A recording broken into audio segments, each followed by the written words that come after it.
Hello and welcome to All About Billings. We are a show dedicated to discovering the people who make Billings a great place to work and live. We will interview local business people, community leaders, entrepreneurs, artists, entertainers, and we will learn from them all about their successes, their failures, and their connection to Billings. I'm your host, Nancy Brook, broker and owner at Billings Best Real Estate. And today it is my pleasure to have as my guest Kyler Steffens. And Kyler is both an author who is looking to publish his first novel and also a landscape engineer, architect, designer extraordinaire with Black Dog Landscape. So welcome to the show, Kyler. Awesome, thanks for having me. Yeah, it's great to have you here. Well, first of all, let's start with you are a Montanan, born and bred? Yeah, born and bred and proud to call Montana my home. So. Okay, great. And so how long have you been in Billings? You know, Billings itself, 30 years now. So. Oh my gosh, okay, so you've been here most of your life then. Oh yeah. Okay. Some summers here and there, but. Okay, well, and you have quite an adventurous story. So from what you told me, you left home when you were still a teenager. Yep.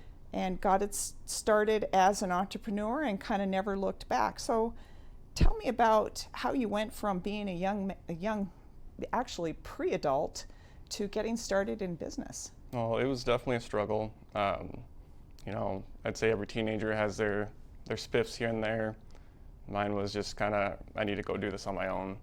I'd recently lost my brother the same year that I left home, so it was just a tornado of feelings and stress. But sure. I couch surfed around for a while with some buddies, and then just kind of got sick of not having stability. So I one day just kind of hunkered down, got a normal 9 to 5, and realized I didn't like that. I'd got an apartment, was living on my own.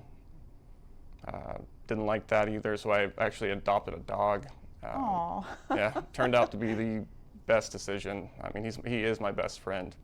But then I felt guilty leaving him in his kennel all the time. I was working multiple jobs, just clawing, and didn't really like it. So I'd been landscaping with my dad for as long as I could lift a shovel. And really I wanted the freedom to take my best friend wherever I was. So it just kind of made sense to dive in full-blown into a trade that I was familiar with, and then he kind of became my company mascot. I'd show up to properties and most people recognized Fletch before they recognized me. They'd be like, I'm sorry, I forgot your name, but it's like, it's all good, you remember my boss's name, you know, so that kind of thing. But it was some struggles, you know. I'm self-taught, so it was a lot of online, YouTube, library, trying to learn how a LLC works and what the difference between LLC or S Corp, or you know, the different brands of business, and then finding out how to apply it to myself and then really take on that professional mode. It took a few years, but I feel like I got the swing of it. I'd say the hardest struggle I've faced so far with it, though, is definitely the motivation. It's just like any new startup, or I'd say like major life change, is staying motivated or keeping your headset dedicated. So tell me about that. So when you say your motivation is the hardest thing to keep on track, so what happens after a while? So you are very determined, you start your business, and we can talk about how you built it, but then was it the daily grind that kind of gets to you? Yeah, I'd say it's definitely daily grind. If you're eager enough and you build the momentum, but you're not prepared for it, that's where it hits you. You know, I started getting my quality, my work reputation really spoke, so I started taking on a lot of clients really quick, and I was happy with it, but the burnout caught up. I was working 7 days a week, nonstop. The problem with being your own boss is you're also your own safety net, your own fallback, I guess. So it doesn't really, it can burn you out, but Fletch can't grab a shovel. Yeah, he can. I mean, he'll try his dangest. He digs. But, yeah, but it's definitely a struggle to stay motivated. But I'd say the progress I see and the daily goals I achieve definitely kind of help me pursue. I'm very goal driven. But the thing that really keeps me going is like learning this stuff firsthand. There's a lot of people, especially here in our community, that want to be entrepreneurs, business owners, stuff like that. but they don't have, our schools don't really teach that. It's not a lot of formal training for it unless you go, trade school or college. So I really enjoy being able to learn this stuff firsthand and then teach other people or even my friends, like, hey, this is what I learned, this is what worked for me, kind of thing. So I'd say that kind of keeps the motivation going, but those 100-degree days, sun bearing down on you, it's definitely hard Lifting to keep going. heavy things sometimes, big wheelbarrows boulders, yes. Yep. So it's definitely a struggle, but it's rewarding. So I enjoy it. There's two sides to it. I'm happy to work 100 hours a week for myself than 40 hours for somebody else. So. Well, and it is funny because people say, well, you're a business owner, then you have a lot of flexibility. And I always say, well, you've got a flexibility to work all the time. Yeah. if you want, I guess you don't have to work, but. I mean, if you set it up, sure, but it's still, you're even as a owner with employees. I had 4 employees a couple years ago, and I thought I'd be able to step back. Oh, I can take time off. No, it was just overdrive. Now I'm doing more, and it got to the point to where I shrunk it back down to myself because I thought it would give me more freedom, and it just added more stress, kind of thing. But I'm sure there's a proper way to do it. But for me, it just made more sense to keep going what I was doing. Yeah. So at the growth time, adding employees seemed like it makes sense, but then you find out how much work you're probably having to spend managing the employees in addition to working with the clients and doing some of the work. Oh, yeah. So your workload probably multiplied. And then you're coming out and checking up on work and stuff like that. When you're doing your work yourself, there's a different drive behind it. Whereas if you're an employee to a company, sometimes we all have our lazy days. We might cut some corners. So it's some of that stuff where you have to go back and apologize to a client, fix something for them real quick, and so yeah, you start chasing threads, and it's not something. So I'm very, like I said, goal and quality driven. So if I'm not doing it myself, then I don't want other folks doing it for me. So you were fairly young when you started your landscaping work. Okay. How did you build the business when you first started? Because that has to be challenging. You probably looked pretty young. Yeah, you still look young. So that was the hardest part actually, was building the trust in my clients to give me that work, to really hand over something like, hey, this is a $15,000-$20,000 job, and they're looking at a 19-year-old. But again, I've been doing this since I was 9, since I could turn a shovel, kind of thing. And but how did you convince them, or how did you even find out about these opportunities? A lot of it was, I build a professional appearance. So a lot of time I'd use my Facebook page. Okay. Build a very professional-looking Facebook page, and I'd comment through there, talk through there, converse through there. They never really got to see my face. I'd build as much reassurance and confidence, just through my knowledge. Smart. So when I got there, they overlooked everything else, kind of stuff.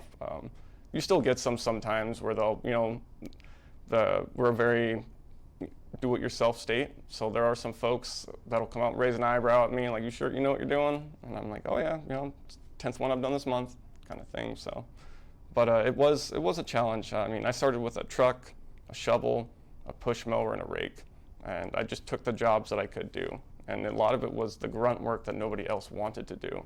So I really built up off that.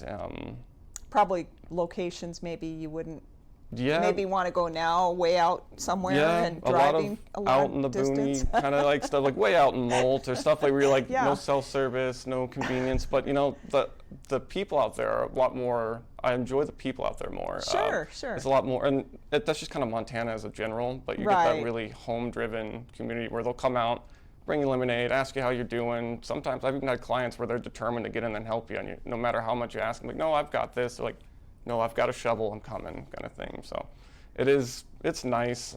You meet a lot of great people doing it. I've made some great acquaintances and friends just from folks who started off as clients, because just the way our community is driven. And I really enjoy that. Like we were speaking before the show a little bit, the community for it, nowadays there's podcasts and TV series about just about everything. Right. And I see other landscape companies in bigger cities and some of the craziness they have to deal with, and I'm grateful that our community doesn't really offer those hazards, I'd say. So what was the most challenging project that you took on? I mean, I'm sure there's some things that you go, Ooh, this is different. I haven't done something like this before. The most challenging one I probably took on, we did a full backyard remodel, $25,000 job. It was my first major project. I remember actually calling my dad on site. I locked in the property. I knew I could do it, and I knew that I had the resources to do it, but it was more of, this is a little overwhelming. I need to call in like a mentor / coach to kind of like, hey, let's line it out. Talk it through a little bit. Yeah. So he came out there. We really kind of shot hey, here's what we're going to do. And once I had a plan laid out, it was like, all right, this is easy. The work was the hardest part of it. I think we laid 5,000 square foot of sod in an afternoon, built a 17,000 brick retaining wall. Installed all new sprinkler system. So it was an intense overhaul, but it was the feeling I got when it was finished. Once I finished that first major job, it was like, oh yeah, this is doable.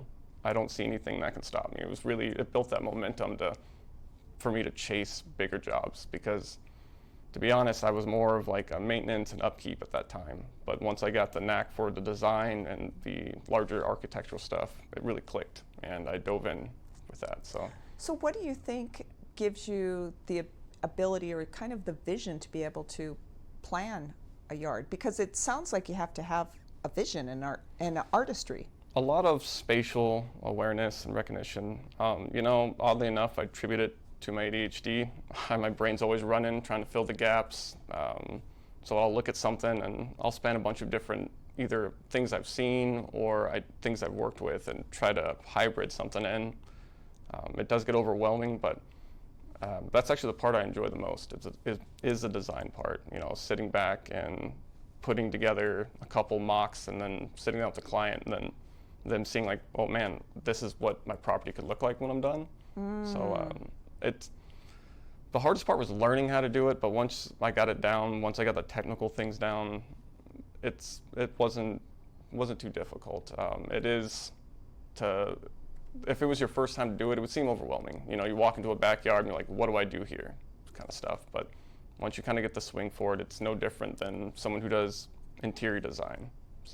So do you, and not necessarily in a snotty way, but do you go around and look at yards and go, oh, I could do this with this, or because what I notice is that a lot of people around here do landscaping pretty much like everyone else. Oh yeah, there's a lot of let's say cookie cutter. It's almost like cookie cutter industry houses. Standard. Yes. Yeah. You'll see a basic front yard. They might have a gravel bed and some bushes in there, bleeding roses, mugus, stuff like that. Nothing wrong with it, yeah. but just not real Easy creative, upkeep. original. Yeah, Right. Clean look, nice curb appeal, easy upkeep. But it's where you start to really see the water features and the rocks, where you're using 3 or 4 different kind of rock to do patterns and things like that through the bed. Or nowadays people are really picking up on a lot of paver patios and things like that. So you're starting to see a lot more flair in areas. Especially, we had a housing boom here. A lot of folks from different areas came up here, and I think that really influenced the landscape architectural pool here in town. So I think there's been a change in the past couple of years, and you're starting to see more, but I would definitely say there is a kind of a cookie cutter look amongst, and it's hard to break away from that. But I do enjoy, we call it market research, and I'm going out looking at the other guys. I'm like, hey, that was a good job. And like, I will say there's a lot of great, talented landscape companies out here that do some terrific work. And when I see it, I'm like, a team put that together in a weekend, that's insane kind of stuff. And it's really great work. So I will say I go out and I look at designs and other ideas, and I pick and choose what I can and what I'm capable of putting into my own arsenal. And I spend a lot of time online, watching other channels and there's actually, fairly big social media influencers who do landscaping and things like that. So I take a lot of what they do as well. So. And I suppose you can get inspirational ideas through YouTube, through absolutely. These influencers, Instagram, all of those places. To be honest, with how Montana is, if we get to a more rural area, I try to incorporate as much of the natural landscape to it as possible. If you've got giant boulders, things like that, we like to really use what's already there, so it is unique. It doesn't look like the neighbor or the guy down the Right. street. So Well, and and it never occurred to me, but it does take like an artistic eye to be able to kind of envision not only the house but what's around it, and to have it flow together. yeah. Yeah.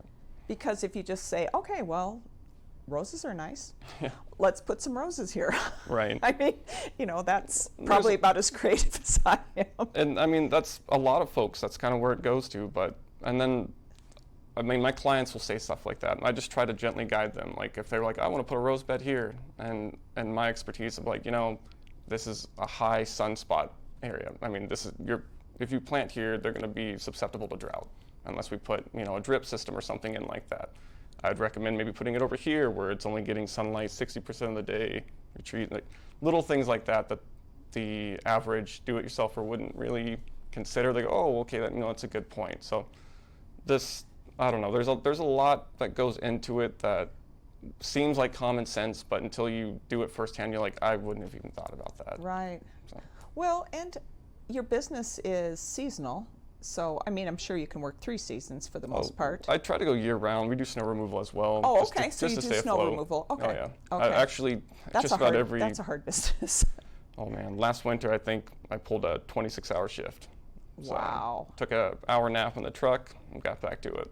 Okay. So So you do businesses, commercial, residential, some HOAs. So. Wow. Yep, it keeps me going. Yeah, it's usually me and my dog, and we start, 10, 11 at night, and it's, if I'm lucky, noon or 1 in the afternoon when we get to go home. So, but again, I enjoy it. It is hard work, but it's rewarding. It's physical, but there's something about like getting home at the end of the day and knowing it's done. There's no carry-on project the next day or paperwork I got to chase. No, the day's done. Yeah. Mark it down. Put an invoice in, tomorrow's a new day. Right. Kind of thing. So So aside from the long hours, what have been some of the other challenges of having a business? Again, learning the technical things.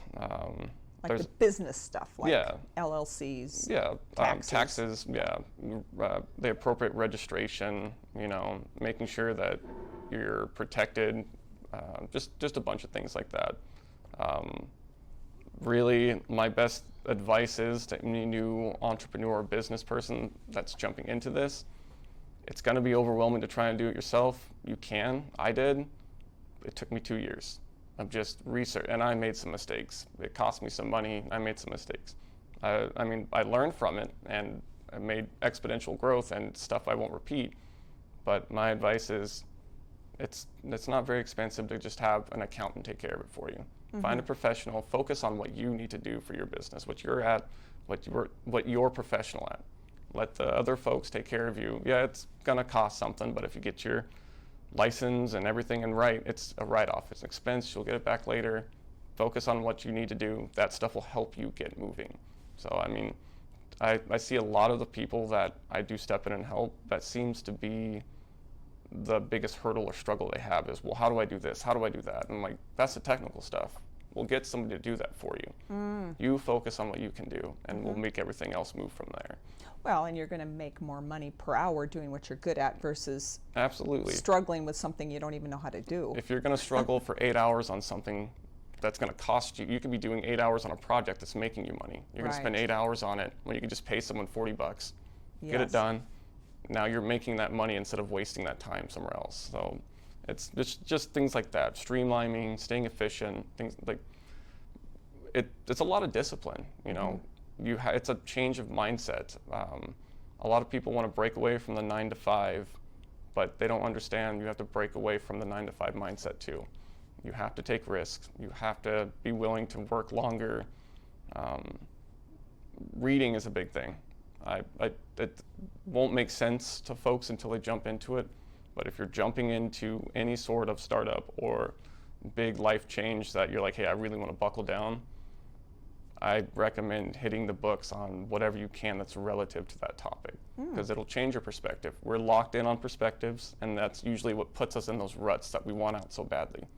Get out there, break the cycle. So I'm adamant on, literature, getting people out there, read, experience other perspectives is a big thing. Like, you're only experiencing your perspective. There are other people who've dealt with this. Get their perspective. It might help, kind of thing. Well, one of the things that kind of comes to me is having that confidence. So, like when you took on that big project, it can seem overwhelming and your doubts can creep in. It seems like you've been able to just push forward. Has your extensive reading helped with that, or what would you attribute that to? Because it can be intimidating to step up a new level. It definitely is. I'd say I had some mental prep from leaving home at a young age and having to figure it out on your own. Mm-hmm. You know, that was kind of the hardest part. I mean, I love my family to death. I see them regularly now.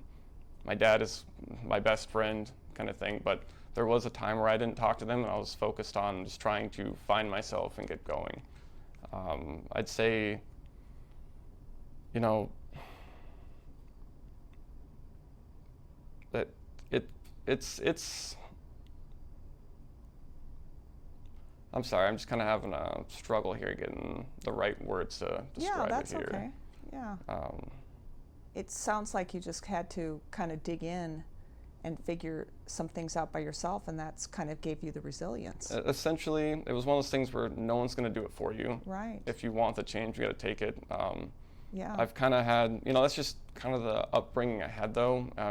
I come from a very blue-collar, hands-on family, so it was, you had a list of chores, you did those chores before you went and did anything else. And I think that childhood really instilled the backbone. Like, don't get me wrong, I still get anxious and nervous about, like, man, am I going to be able to do this, blah, blah, blah. But it's also that thing where the other voice in my head goes, you've done this plenty of times You've before. got it. Yeah, Yeah. no big deal. Yeah. It's nothing that you haven't, jumped through before. But again, that first time, it is overwhelming. It's something that you kind of have to talk to yourself. You gotta be your number one motivator. I take a cold shower and turn the music up and talk to yourself. Get hyped and make a plan. But I will say, like, it's definitely it's scary. So Can be it's scary. scary, but a plan helps. So I mean, I just know, like, when I started selling houses, I mean, you're like, wow, I got to write this contract up, and do I even know what I'm doing? But I can figure it out, and so you have that self-talk. Oh yeah, actually, and you have you have people who will help you. Oh yeah. But it's still intimidating because you don't want to have to ask for so much help. Oh yeah, it's actually, so I did a little bit of a modular home. So I sold modular homes and HUD homes, stuff like that. But we also worked on the design factor, and that is selling home. That is a whole nother, that I couldn't imagine sticking up with it. I did it for a couple of years during COVID, and that was stressful. I'm sure you can imagine trying to sell homes during COVID. But yeah, that right there takes a whole nother. That's a whole nother beast right there. But it is. It's just like you adapt. They think it's something, like, most folks are like, oh, you're selling a home, but you're like, all right, there's a lot that goes into this. You got to have somebody come inspect this, check foundation, and then you're chasing all these other people, making sure and you have paperwork that's required from the federal government and the state government. And it's a lot, and then making sure your clients are happy and secure through the whole process. Making sure, it's a lot, and it's things like that I think really led to me being able to build confidence in my clients. I have a background in sales and stuff like that, so I think that kind of attributed it to it as well, as building that confidence in my clients. Number one thing I was taught in sales is, don't sell a product, sell a solution. If somebody comes in, they're there for a reason. They have a problem. Don't try to sell them the highest upsell product that you're going to make the largest profit margin on. No, listen to what their problem is and, like, hey, this sounds like what you need. You've made the sell. I mean, the second thing other than that is sell yourself. Just go make a friend. Absolutely. That's the other thing I was taught. So I think between those two things, it really eases the process. So I don't want to end the show without talking about your journey as an author. So you're writing a novel. Tell us about that. So, I've always been a very in-depth, imaginative storyteller, and I wrote a few short stories when I was younger, 4th, 5th grade. But as an adult, I kind of hit a standstill. I was working all the time, so I kind of fell out for a while. But the past couple of years, I picked up that passion again. I'm big into supernatural, sci-fi, psychological thriller type things.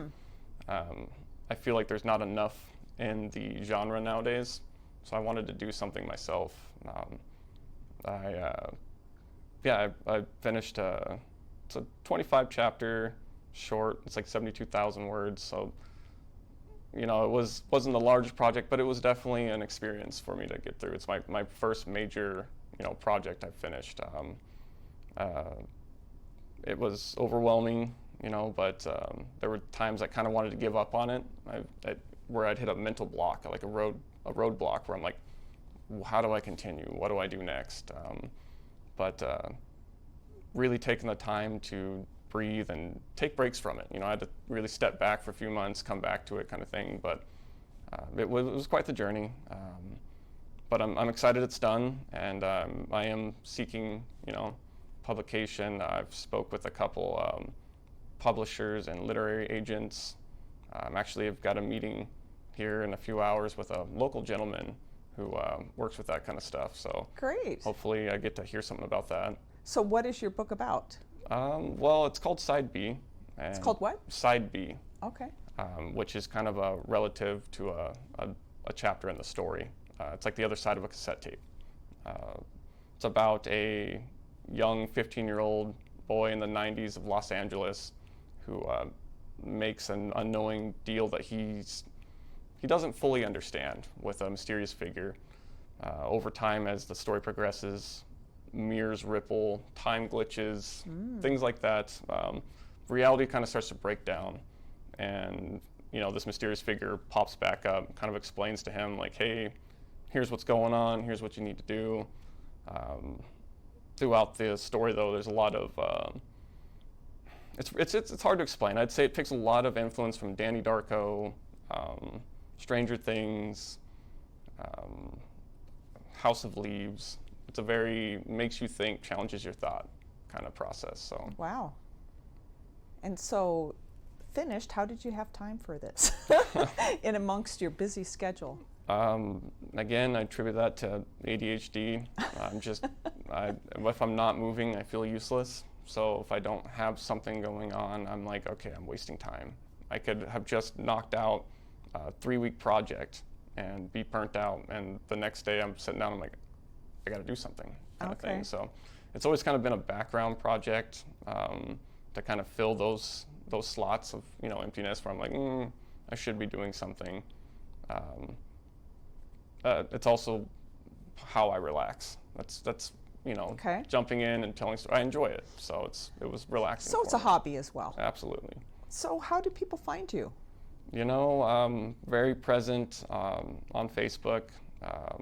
Otherwise, you can see me all over the community. I pop in and out. I'm the random guy who pulls over, and if I see you struggling cutting your grass, sometimes I don't say anything. I'll just cut it for you, like that kind of thing. So. And Black Dog Landscaping is where people find you on Facebook? Absolutely. That's my landscaping page. You can find me there directly. I'll answer just about any question there. So if there's anything I said or was anything they wanted clarification on today, they can feel free to directly message me there. Okay. Well, it has been such a pleasure getting to know you, Kyler. Absolutely. I can't believe I've never met you before, but you are really an inspiration. And everybody, thank you so much for joining us today on All About Billings, and we hope to see you next time.